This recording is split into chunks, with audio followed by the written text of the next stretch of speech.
Kia ora and welcome to Tarmac. I'm Harry.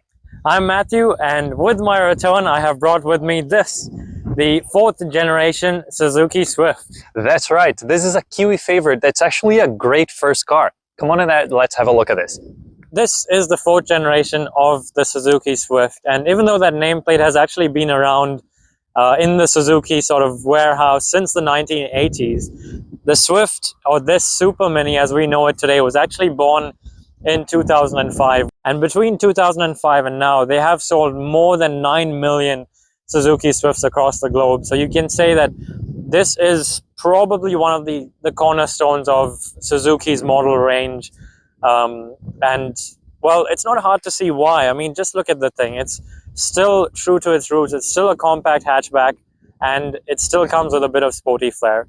Anyway, let's take a closer look. You get two model variants. There is the GLS and the RSC. The one we have here is the GLS, and that's available in both a manual and automatic configuration. The list of standard equipment as well is quite extensive for this car, but Harry will go into more detail of that in the interior. Big changes design-wise. Up front, you have these new L-shaped LED headlights.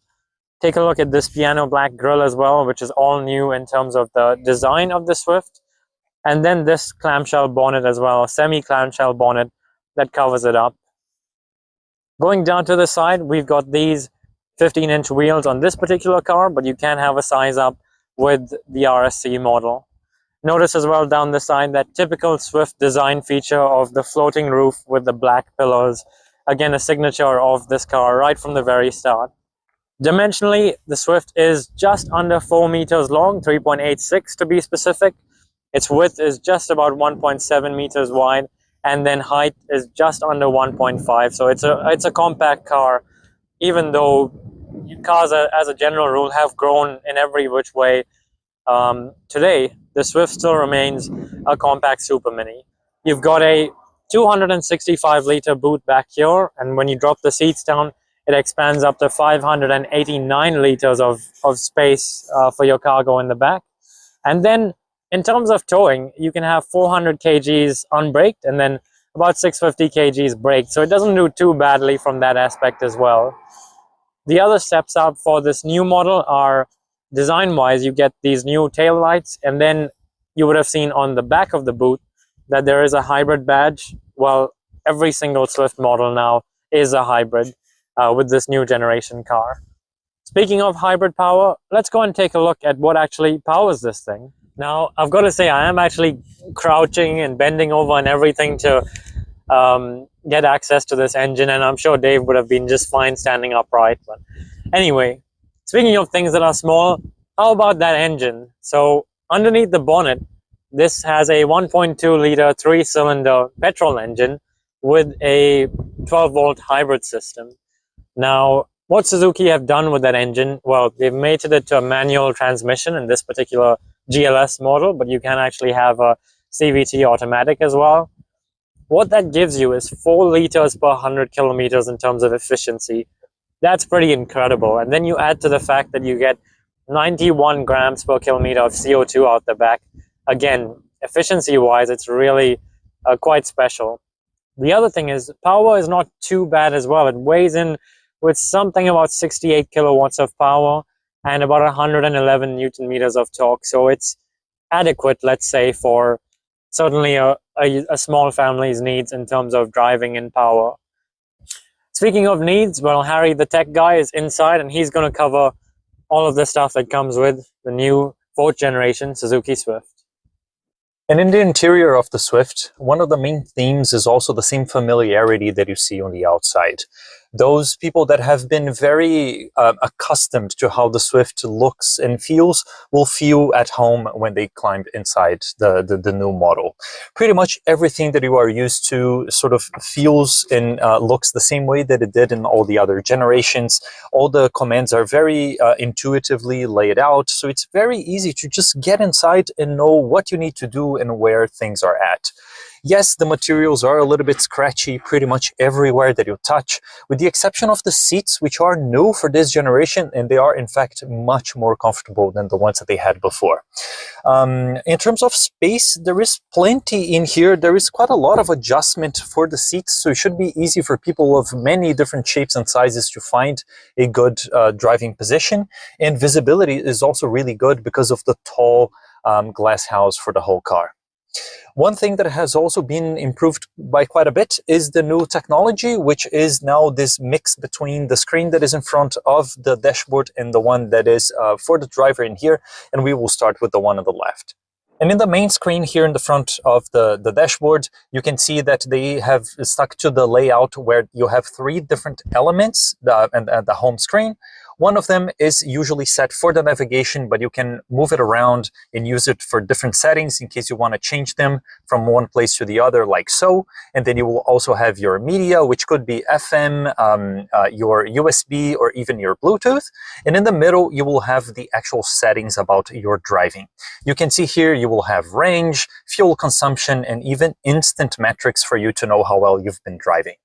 You can go into the history that will show the information from previous drives, and even an energy flow that will show your battery status and how your electric motor is assisting the internal combustion engine.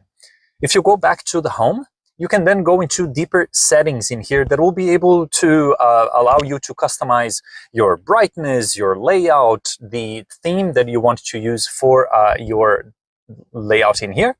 We could go into layered, for example, which is the classic Suzuki look. And then another very interesting thing here is that with this new and improved technology suite, you can actually go into wireless projection of your phone. And yes, it takes a little bit, a while for it to come back up and a few things to go there and back, but it's amazing to have this feature in a car that is at the entry of the market like this.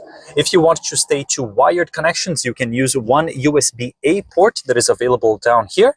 And the other thing to note is that this it sort of feels old school in the sense that it is only looking at navigation, media, and car settings, because everything else is still being used by this dedicated section here down below for your air conditioning and climate solutions. So it's really easy to sort of build that muscle memory and use it while you're driving. And then to speak of driving, of course, you have the screen that is then in front of the driver as part of the instrument cluster in here. And they are sticking to that, again, old school sort of implementation. You have a real tachometer on the left and a speedometer on the right that will also show you your water temperature, your fuel gauges, and then quite a few different options that you can flick on the screen at the very middle.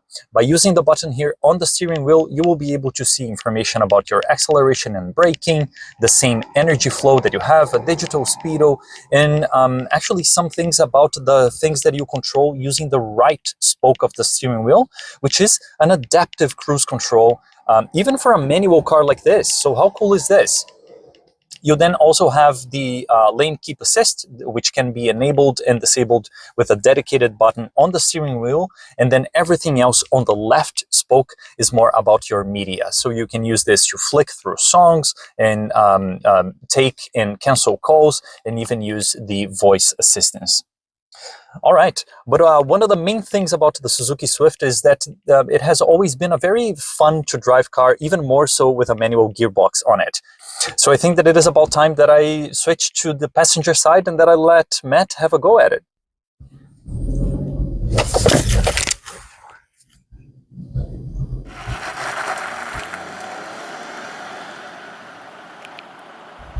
All right, so before we actually get into why I'm in the driver's seat in a manual car, I'm going to start off with a little Swift story of my own, because it's, I think, a car for many people that they have some sort of familiarity with, some sort of story with. And for me personally, when the Swift first came out, or this Swift as we know it in 2005, at the time I was living in the south of India with my family, and we were actually one of the first in the country to take delivery of our new Suzuki Swift at the time. So it's very special for me, because at that time I was going to school, getting dropped off in this brand new Swift every day. So there you go, there's a little story about some of my car history. That didn't know. Huh. There you go. And then now to today, why I'm in the driver's seat here is because in New Zealand, the Swift is a firm favorite of, rather than learner drivers, they're teachers. It's used a lot for teaching drivers how to, well, drive, and in automatic and manual mode. So today, Harry's actually my driving instructor. So how am I doing? Yeah, I think that we've been doing pretty good. I have definitely seen you evolve over the cars that we have been trying out, and I know that they have varied a lot in terms of shape and more, and probably power as well. But the Swift definitely feels like a car that is very friendly to people that are learning how to drive manual. Of course, it doesn't have a whole lot of power, so it makes it good for you to sort of ring the engine a little bit more and try to sort of roll through the gears more frequently.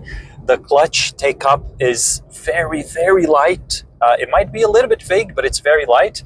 And it's also really good to interact with the manual. So yeah, you seem to be finding your footing pretty well. I've got to say, as a car in general as well, I can completely get the appeal of the Swift because the handling, the maneuverability, the just general ease of driving. It's a great car to learn to drive in terms of the way it handles, the way it drives, and then for parking as well, incredibly compact and easy to park. Visibility is excellent all around. It's very easy to see, even in this fourth generation car, why the Swift has been such a success over the years. Yeah, it is a really good city car. Because yes, as you mentioned, visibility is really good. The only part where you don't have a lot of visibility is through the back, but then there is a camera to assist you with, and it's so easy to place it anywhere that you want. It's super predictable to drive because of the way that it has been sort of set up, and with a manual, it just adds that another layer of engagement. Absolutely. But on the other hand, this Swift now, for the first time, is available with a hybrid powertrain only. So Harry has been spending a bit more time behind the wheel of this car. Tell us about some of the nuances of that. So it has a little bit of a different hybrid behavior than we are sort of accustomed to the other big brands. One of the main things that you will notice from the very beginning is that as you approach, say, a stoplight or bumper-to-bumper traffic, it'll just kill the engine. No ceremony about it, it just kills it. And no, you didn't stall the engine, it's just that it is trying to save a little bit more petrol when you are stopped. And then as soon as you press the clutch, it brings it back so quietly and very smoothly, because there is no started motor per se. It is just using the electric side of things to bring the engine back to life. So it helps with the efficiency. I have been doing 4.6, 4.7 liters to 100, which is really good for a car that is simple to drive. It doesn't require any sort of setup. You don't have to change your lifestyle in any way. You just reap the benefit. And given that this car claims to do 4 liters per 100 kilometers, the fact that in real world driving, Harry's been achieving, it's currently 4.7 now, is just amazing. That is within a liter per 100 kilometer of the claimed figure in everyday driving. So just great accuracy from Suzuki on that part. Yeah, it's not bad. And then when you want to ring it a little bit more, you get to enjoy the sound of the 3-cylinder engine, which is quite good. It's unobstructed by any turbos or anything. So maybe on the way back, you can give it a little bit of the revs so we can hear it. And yeah, you just get to enjoy more of the driving dynamics and the manual transmission. It's really good. There you go, and it goes all the way to 6, and then you hit like an instant fuel cutoff. That'll catch you off guard if you're not paying attention, because it comes around so quickly. And it is actually does exactly that. It does put a smile on your face, and it is a fun to drive car. And certainly from a learner's perspective is, again, as I said before, couldn't be easier to drive and learn on. And I think that's been the success story for the Swift, is why they've sold millions and millions of units worldwide, and now it's into its 4th generation. Even though, remember that in a country like New Zealand, for example, the SUV sales here are off the charts. So for Suzuki to say, actually, we're going to bring this new generation of hatchback in, takes a big call, and that just goes to show how strong its sales are as a new car in this country. And then when they upgrade to this new generation model and make upgrade the infotainment system. You've got lane keep assist, forward collision, all those things as standard. It's really both. I think in technology is where it's really upped its game the most. Absolutely. Compared to a previous generation car. Yeah, it's very impressive to have a car that is this low in terms of the sort of entry level of the market, and you have pretty much everything that you could ask for. The adaptive cruise control works really well, even considering that this is a manual. Yes, you can only use it from third gear and upwards, but when it's doing its job, it does it pretty well, and it will disengage when you go a little bit slower, because of course it can't clutch in and clutch out for you. But you get emergency braking, lane keep assist, wireless projection of your phone. So the people that are the likely sort of customers for a car like this will be sorted with everything that they would be expecting from a new car purchase. So it is in fact a very friendly car to those that are learning how to drive. It'll keep you off your phone, because then you have to actually be using your left hand more frequently than just sort of handling accelerator and braking and nothing more. And it'll teach you a lot about how to interact with a machine like this, because the gears are sort of short and stacked one on top of the other, so you're shifting all the time.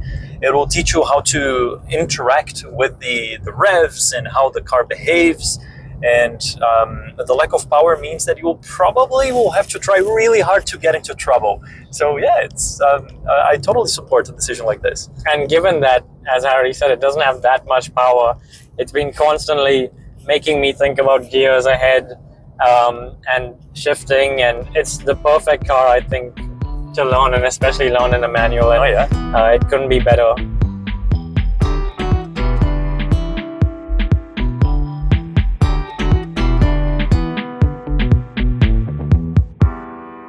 So there you have it, the new Suzuki Swift GLS 4th generation car in the manual specification. Your thoughts? I really like this. I think that it is one of the best cars you could buy to learn how to drive in a manual car. It is an amazing city car. It has the right size. It has the tech that you could ask. These seats are a big improvement over the last one. It has enough space if you were to put two people in the back and go for a longer drive. What's not to like it? All of this at the same time is efficient, affordable, and a very familiar nameplate that has fond memories for a lot of people. Not to mention being excellent as a driving instructor's car too. So there you have it. I think the Tarmac Life School of Driving recommends or gives a thumbs up to the new Suzuki Swift. Thanks for watching. Make sure you subscribe. The button will be here somewhere, and we'll see you on the next one.